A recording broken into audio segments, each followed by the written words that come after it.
En mettant en avant la culture, je pense que c'est une façon de vraiment soigner les gens.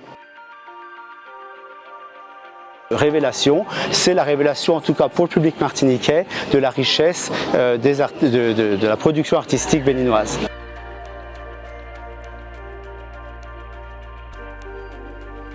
Il faut bien comprendre que cette exposition a été conçue au Bénin par l'Agence de développement des arts et de la culture du Bénin, une agence gouvernementale, et qui a conçu l'exposition avec laquelle nous avons travaillé de concert.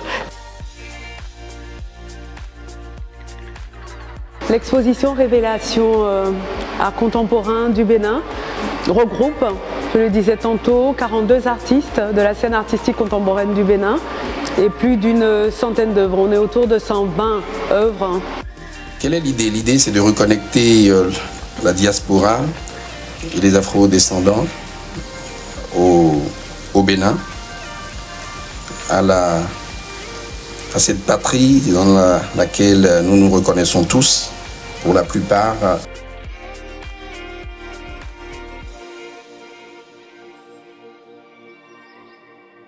La Fondation Clément et Bernard Ayotte a proposé au gouvernement du Bénin d'accueillir cette exposition, non seulement dans le bâtiment historique de la Fondation, inauguré en 2016, mais aussi dans ce nouveau bâtiment dans lequel nous sommes, inauguré au mois de février cette année, et qui permet de déployer l'exposition sur 1200 mètres carrés. Vous avez aujourd'hui une proposition d'artistes contemporains béninois issus du continent, mais aussi de la diaspora. Le lien entre les différentes cultures, différentes sources d'inspiration sont totalement révélées aujourd'hui.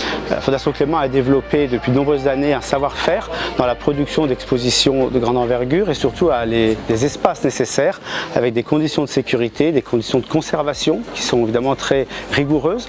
Pour pouvoir accueillir une exposition de cette envergure, il y a un cahier des charges très important et aujourd'hui nous sommes le seul site dans les petites Antilles avec le Memorial Act en Guadeloupe à être en mesure d'accueillir ce type d'exposition.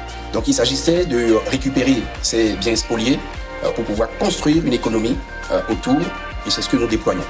Nous déployons cela à travers les équipements muséaux, nous déployons cela notamment à travers ce soft power du Bénin.